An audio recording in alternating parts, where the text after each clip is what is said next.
I think, Ponchit, your presentation is exciting. Two things, two related things. I sense your target is what I call a boutique farmer. The young ones who may have money who can weather. Now, let me Yes. go to the second point.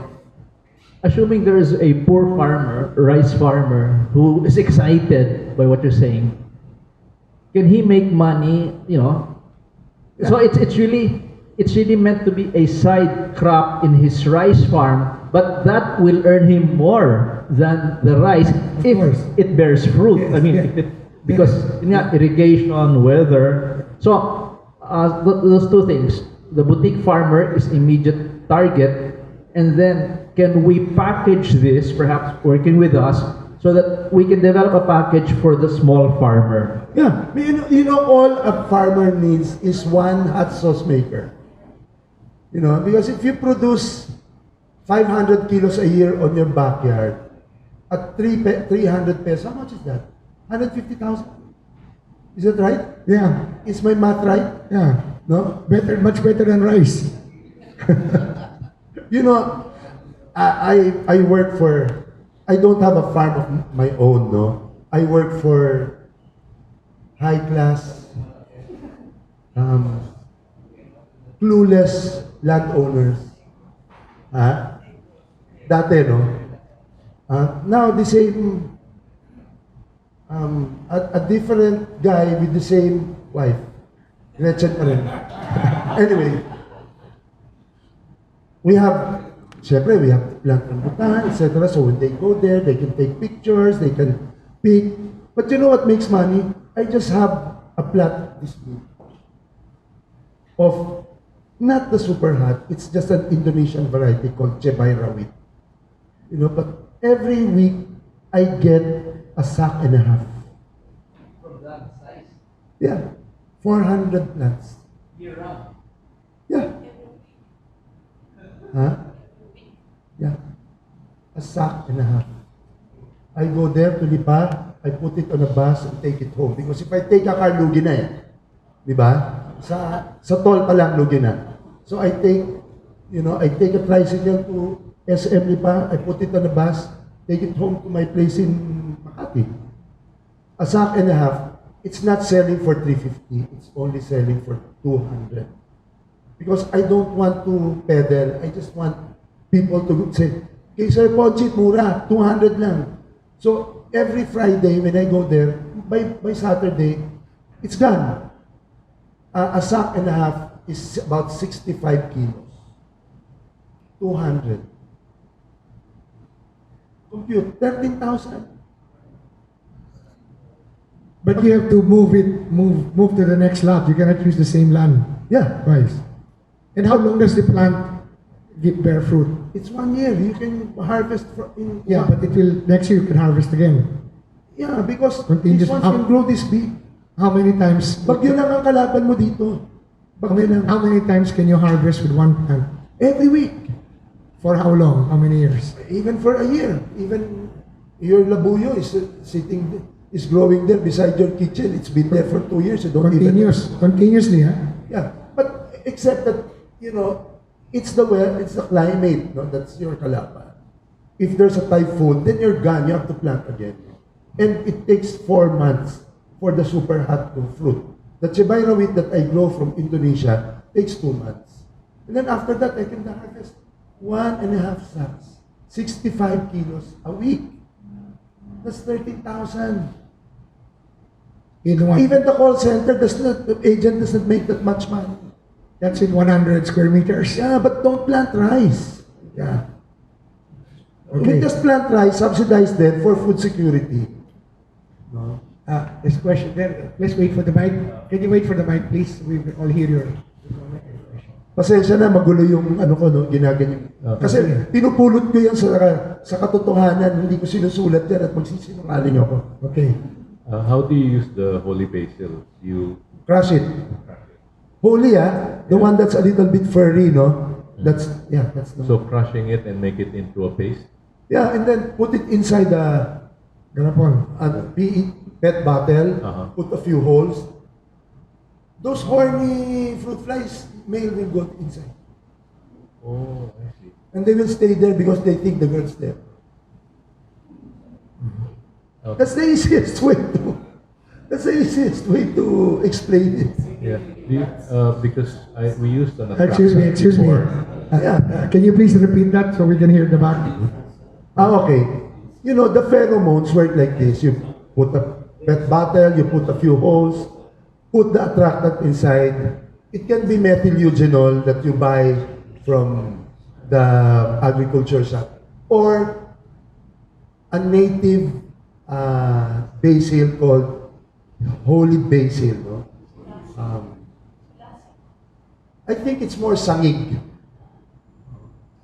But anyway, the common name is mixed up in the Philippines, no? But it's holy basil. It's a little bit furry. That's why the Thais call it holy basil. Hairy kasi. So you put that in, and then the male fruit flies will go in because they're attracted supposedly by the pheromones. They think there's a girl fruit fly there, and they will stay there and wait for that girl and die of starvation or suffocation or whatever. That means it's true love. Yeah. And then you have the girls roaming around. Nobody's going to mate with them, and the population will be limited, no?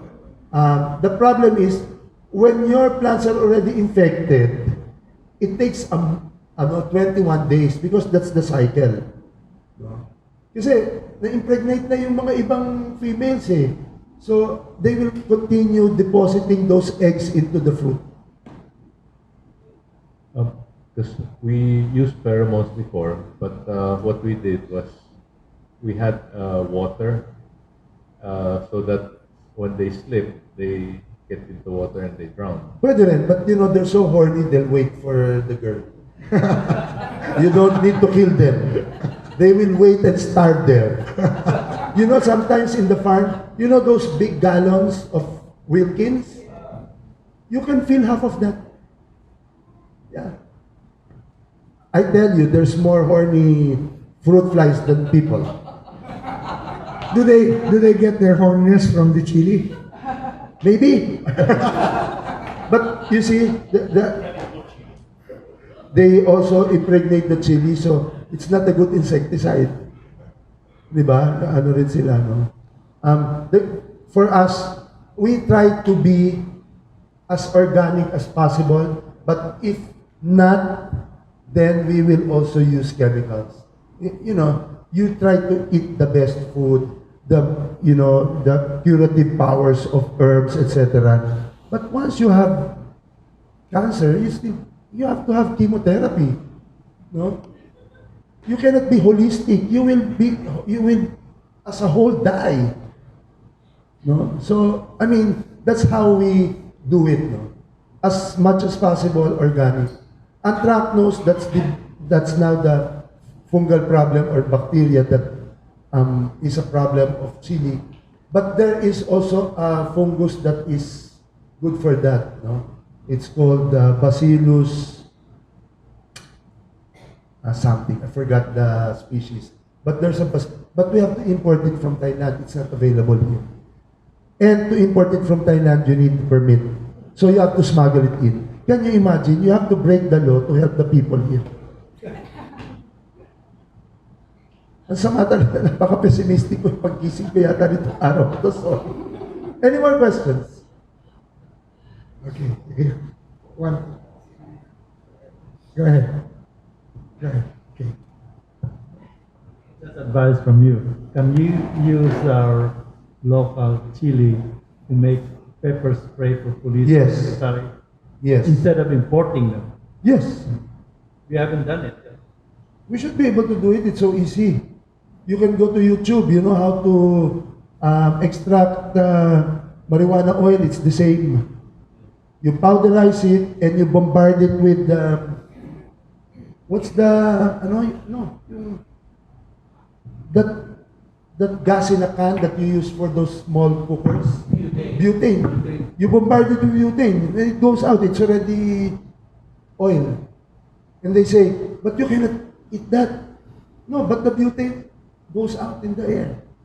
You can also use acetone, but again, acetone, you have to sign so many papers because you have to go to the police. But if you go to Lazada or you go to Shopee, you can buy it. Thinking of supplying to police. We have a guy, Robert Goyen, no, not, Johnny Goyena, who sells pepper sprays using local. Yeah, using local. But, you know, it's cheap kasi to buy the crystal, 16 million Scoville units. And it's already pure.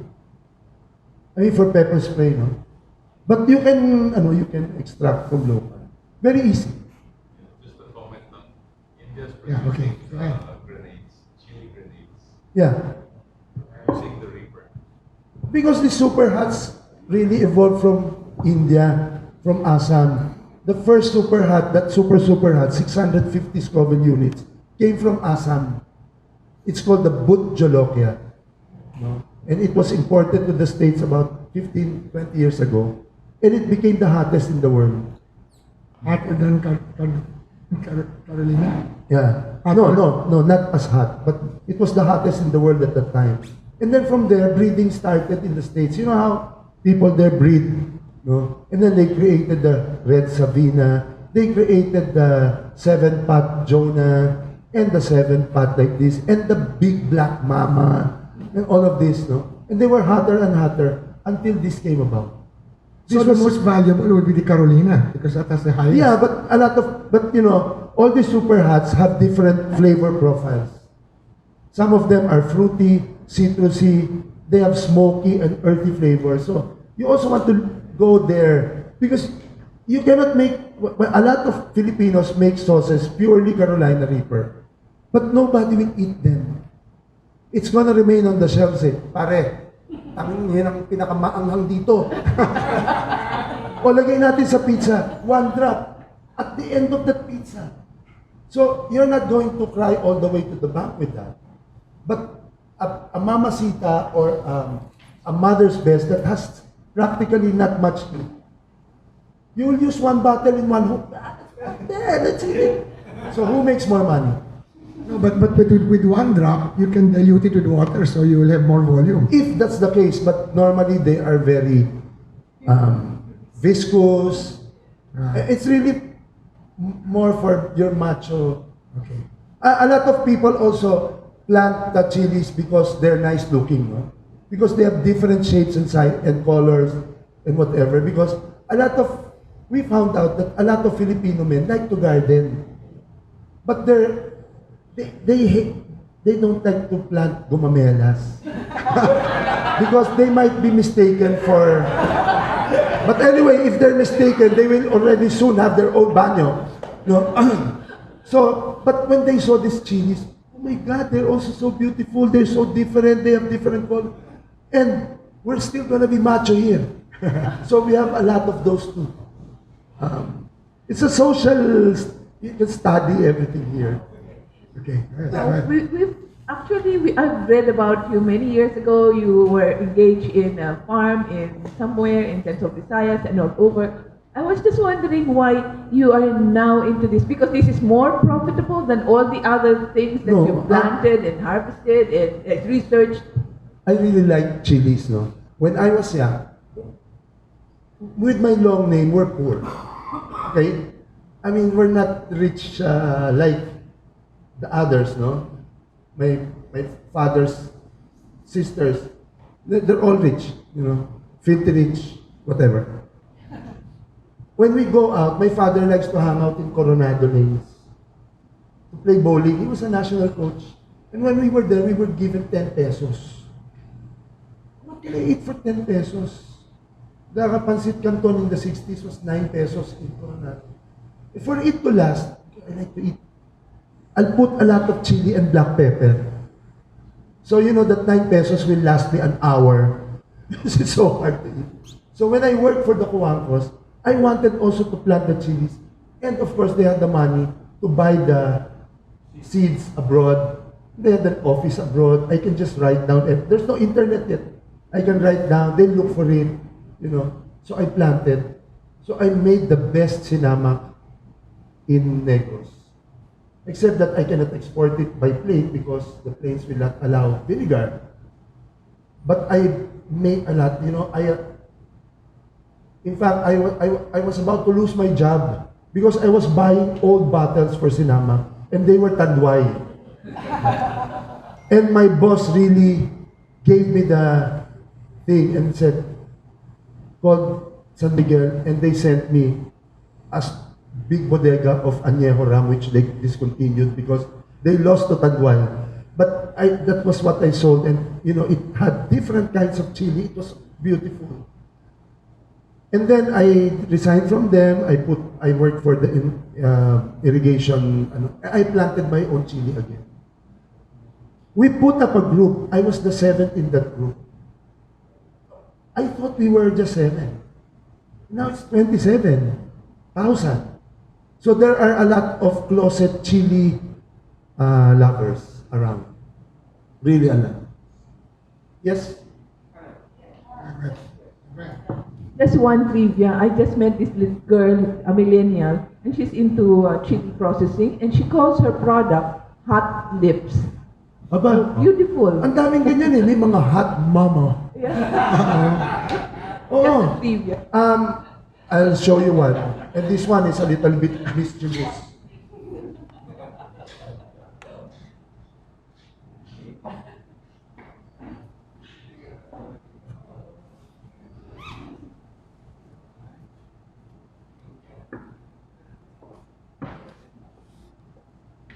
Ito ba is ready for planting? No. Yes, not. Ready for planting? Okay.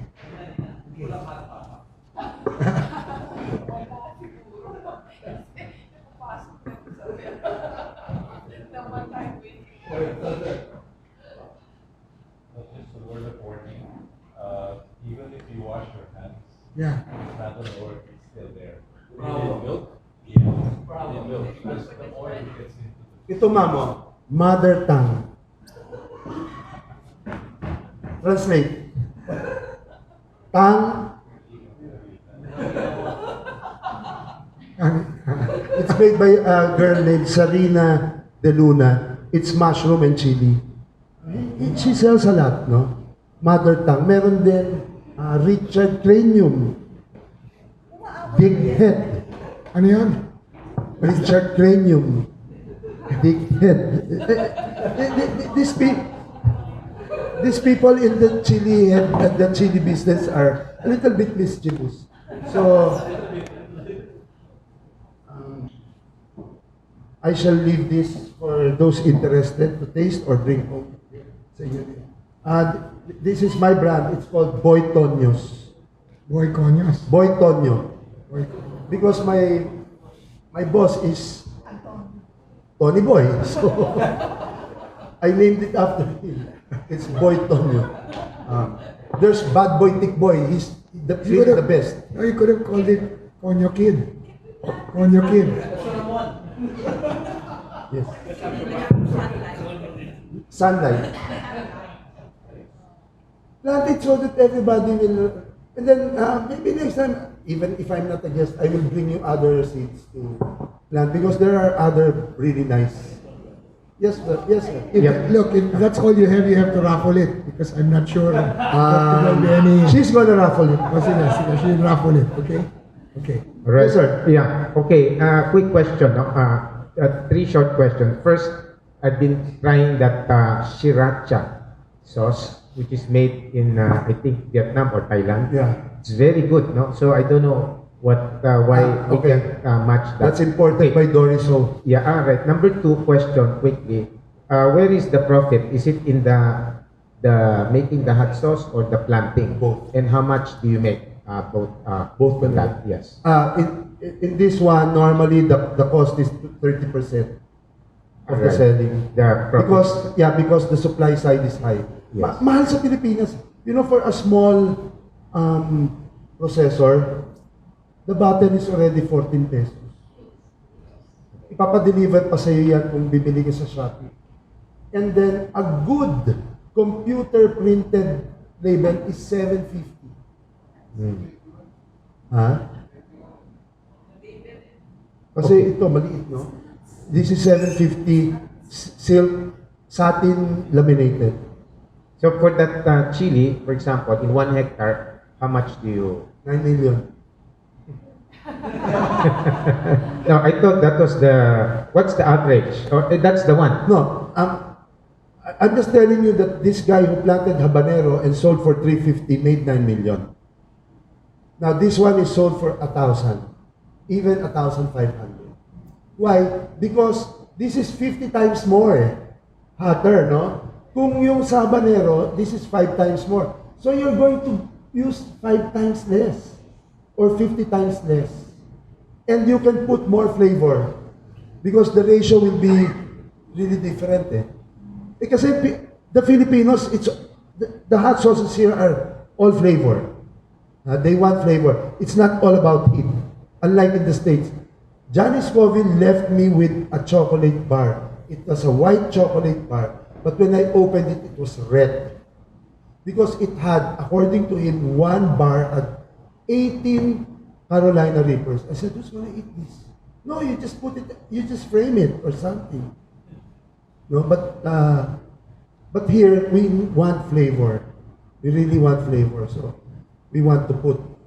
That's why even the exo sauces that are made by the chili clubs are really the fantastic ones.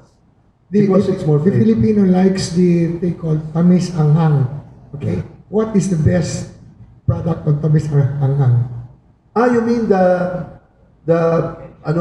sweet chili sauce? Yeah. I don't know really. If I ordered the book from the States, it was published 1998. I used to have that. The only hot sauce there in that book that's from the Philippines is UFC Tamis Anghang.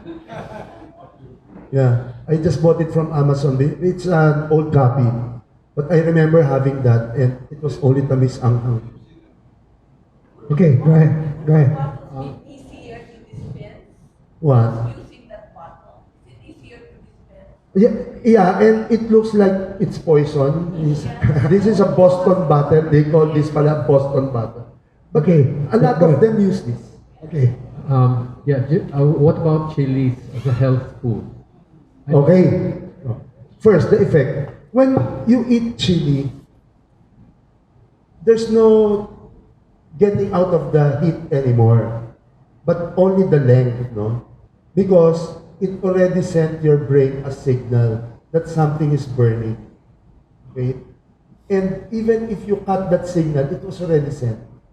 So it's only time that will diminish that, no? Now, because you drink milk because of the casein, no? That stops the signal being sent all the time. So, but it will be it will be short. That's how we describe chili. Labuyo is what they call this, a short chili. It does not last long, no. But like habaneros last longer. It's quite long, no. So that's the effect. Okay. Now, when you eat a lot of chili, you will be in pain. But it's good pain because you will now release endorphins, good hormones, happy hormones.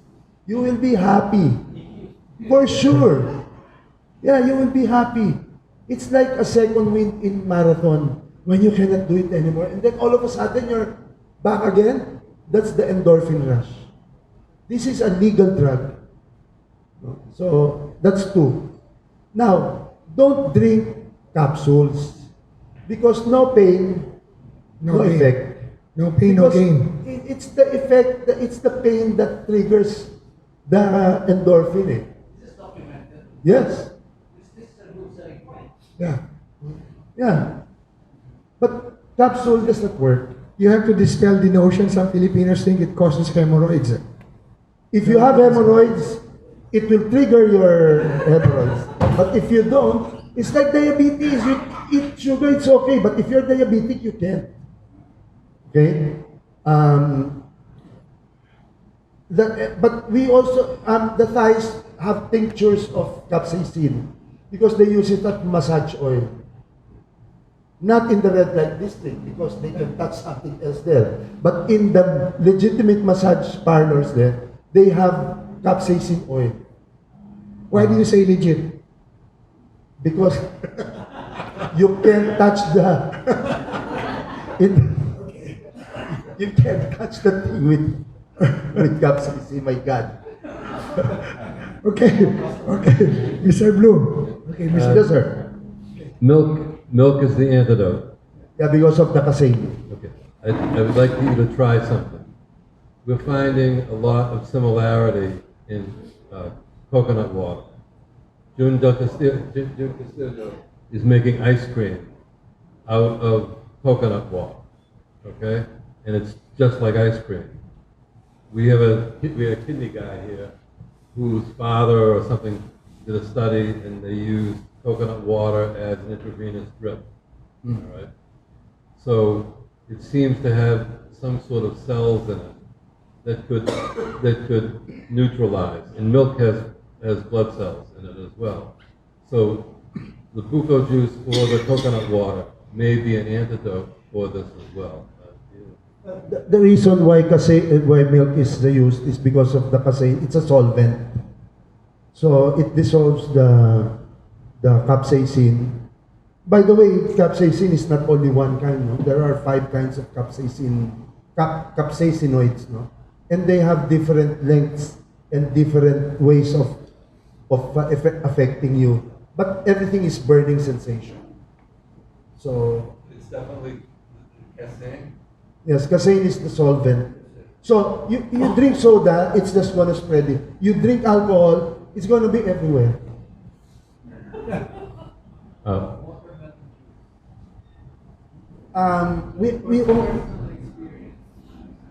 Well, because it's soothing. It's soothing, no? But to dissolve the casein is especially in eating, there's not much problem because it will be gone because you're salivating, no? You're consistently washing the capsaicinoids out of your mouth. But let's say it affects you here. You will see that milk, because of the casein, will be good. Low fat is okay. Because you don't need the fat, you just need the casein. Or cheese, or yogurt. Yeah. Yes, 2 questions. First one is, some years ago, I went to Indonesia on a business trip. The day before, I ate in a restaurant, and the morning that I woke up, I had LPM. So during the day, up to lunchtime, I was really sweating. But the thing is, the meeting was so important, I couldn't get out of it. So I stuck with it. So I had to go to the bathroom from time to time. Lunchtime, they didn't know. So lunchtime, Indonesian food is usually spicy. So that was my first encounter with really spicy food. For the heck of it, I said, I know capsaicin is antibacterial. So I was wondering if by eating it straight with all the heat and not taking any liquid, would it stop the, no. By experience, it did, but I'm just wondering if it has. I'm not sure, no, because like in the Labuyo 100, the problem is their stomachs get acidic. Maybe that's the point. They get acidic, so it kills more things. But I'm one of the few, one of the many, not really few, who are not affected in the stomach. My stomach does not turn. There are people who can take it in the mouth, but the stomach turns even before finishing the 100. The 100 is really easy to, it's only half a cup. So, but some people magta-turn talaga yung tiyan. Yeah. Okay. Yeah. Okay, Mr. Good morning. Go ahead. So you mean to say, in the size of a piece of land like this, more or less accumulative. So, if I have a couple of girlfriends who have nothing better to do in the beach house, will they thrive in sandy, by the beach kind of environment? Yeah, but as an agricultural practitioner, the first thing that you do is to make sure that there's a lot of OM in your soil, no? Organic matter. So what's that? Shit. basically, no? Or anything that can rot there, you put them. Because you need also water retention. No? They like also to have water. Especially in the beach, it's kind of windy, so they have to have some water retention in the soil. But chilies are not very picky. Temperature-wise, they're picky. You know, if you're over 36 degrees centigrade, they will stop fruiting, they will flower drop. But different kinds of soils are okay, really okay. You can intercrop with coconut. You can intercrop with coconut, but less production because it's a little bit shaded. And you need sun. Yeah, they really like sun. Okay. Second question. Okay, go ahead. Sorry. How do you determine the variety of chili that has more flavor? It's by reputation. We like normally, but this is not by name but by looks alone. No? The yellow ones are more fragrant than the reds. No, the reds are more fruity. The yellow ones are more citrusy, and the brown ones are more earthy. So, you know, that's basically it. No, but each of the different varieties of chili will have its own flavor profile. And no, it doesn't have anything to do with the size. But may mga flavor profile talaga. Malalaman mo talaga. But the yellows are really extremely fragrant. You really love it. The last time, di ba, we brought some Yellow or orange? yellow and orange. They're more. Thank you. That's why you'll find them, you know, habanero in red, orange, brown. No, because they're not very, I mean, the breeding of chilies has not been very long, unlike apples or whatever. So many are still throwing different things out in the selfing, no?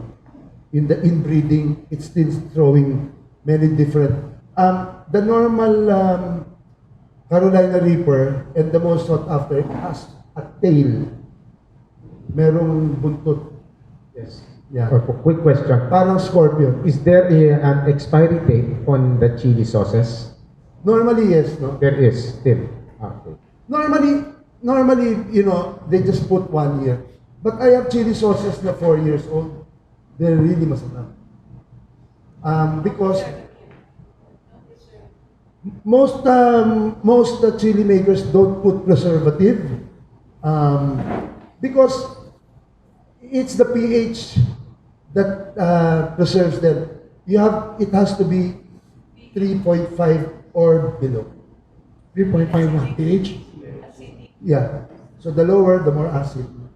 3.5, wala ka ng problema dyan. Wala na mabubuhay dyan. 3 point lower, better. Yes. Vinegar is about 3. Okay. Yes, okay. Yeah, if you eat chili, if you remove the seeds, will that reduce the intensity, or it doesn't matter? It could be the skin or the... Because, you know, in the middle of the chili, there's a membrane, which we call it a placenta. And all the seeds are attached to that with a membrane. And it's the placenta and the membrane that attaches the chili, including the seeds, that are hot. And most of that is not as hot as the placenta. No? Having said that, there are already hybrids that are hot even in the stem. Because of breeding, malikot kasi yung mga kanu breed ng breed. You'll find that there's one which is called bubble gum.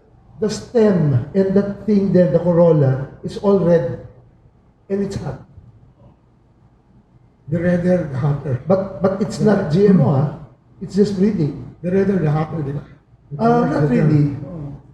Are there yellow ones that are all just as Oh yes, yeah. It's called Madame Jack from Suriname. That's very hot, and it's yellow. It's long, but it has the small super hots. How did all these species come about? Is somebody really testing this and doing this? The habanero is an heirloom species from Mexico. The seven pot is an heirloom species from Trinidad Tobago. Trinidad rather than Tobago. The Carolina. The Carolina Reaper is a hybrid by Troy Premu. Pero from North Carolina, he's a breeder. He was the one who bred that supposedly, and it was being sold as a primo, but the partner left him, Ed Curry, and sold it as a Carolina Reaper. And it's the patent. So there is a scientific breeding. Yes, yes. In fact, next year, Tony Primo will be coming over, together with Shaina, the Chili Queen, and Johnny Scoville, the Chili King. Because if I don't bring them, nobody will listen to Troy Primo. Do you have specific personalities that you can identify it so it can become more more popular?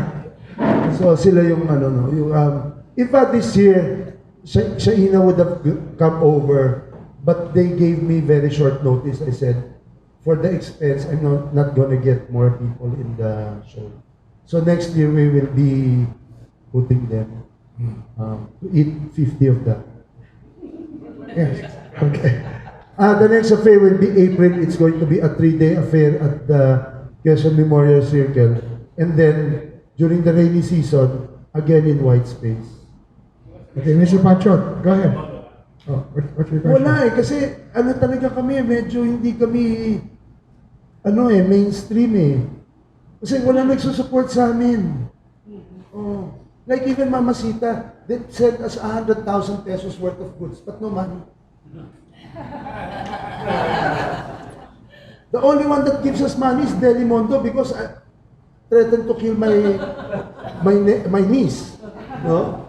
But otherwise, nobody really supports us. Maybe because we're mayabang, we don't approach government. Mr. Vice Chairman, I think we can work some of Baka this sila group. kailangan sa akin support. Okay. Go ahead. Good morning, sir. Actually, we have problems with supply of labuyo, authentic labuyo. So maybe you have farmer friends. Yeah, ang dami. Ang dami. But Is there a commercial farm for labuyo? there's one big commercial farm of labuyo owned by Herrera in Abra. In How many hectares? Oh boy, he's a tribal chieftain there. He can plant in all the thousands of hectares in what's that place there in Abra, beginning with B. Banggit. Sa Banggit. Oh. He is a supplier of labuyo. And then a lot of them in Mindoro. And of course in Davao. Okay, Mr. Panchot. So yeah. meron.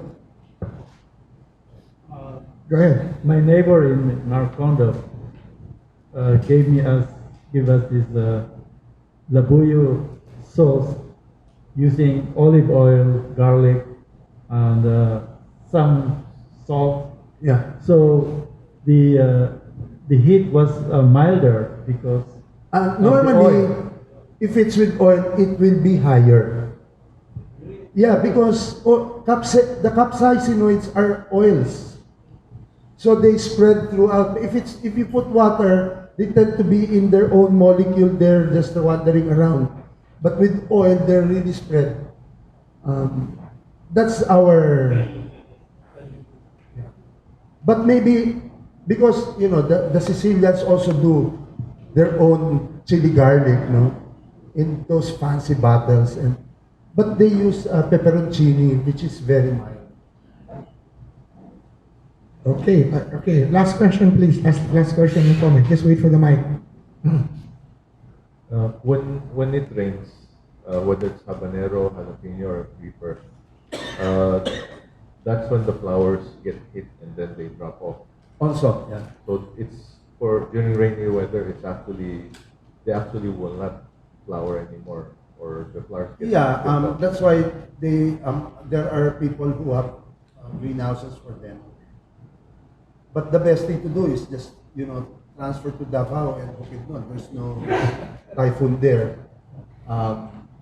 But the problem is the market is here, and the transportation is expensive. You know, in the chili festival, I said, I'm not a good hot sauce maker. I just organize well. I said, I'm gonna sell mangosteen. So I called my friend in Kidapawan, Alex De Manuel, of the Rare Fruit Society, which we put up before. I said, can you give me mangosteen? Yeah. How much? 15 pesos. He's gonna make a lot of money. But he has to send it from Kidapawan to Davao, and then from Davao to Manila. It's gonna cost me 80 pesos. So it's gonna be 95. I'm not gonna make money anymore. Because transportation in the Philippines is the most expensive. Tama ba? But disregard all of that. Just remember, 9 million per hectare. That's And he lives in Abra, and it only takes the bus to Manila. Victory Diner. okay. Marami po salamat. Marami Okay. salamat. Two final announcements for recognition. Next week, same time, same place, edamame vegetable growing in the home and school. Is that correct? Yes. By Reynaldo Lantin. Yes. He's also a rice. So he's also specializing in edamame. Because he was dean of Okay. And the second announcement is Alantin. yeah. Edamame. Okay, our second announcement is our executive secretary will take care of raffling these products fairly. If you want to learn more about chili, Okay. go to the Philippine Chili Federation. Just put PCF. Okay. If you want to learn more, then you will find all the other member organizations there. Okay, then I will ask Mrs. Big Russo to step forward and give the award in, she will read the award in Finnish. Yeah, you bet. Ms. Russo is the wife of the previous Finnish ambassador to the Philippines. Okay, Ms. Russo, you have the floor. You also have the last say if you want to make any comments or questions. Can I take that home and put it in a ceramic pot in my lanai? Yeah. And just put it in a nice, friendly, sunny place. Yeah. Okay, I have to read this. Yes, please. Yeah, okay.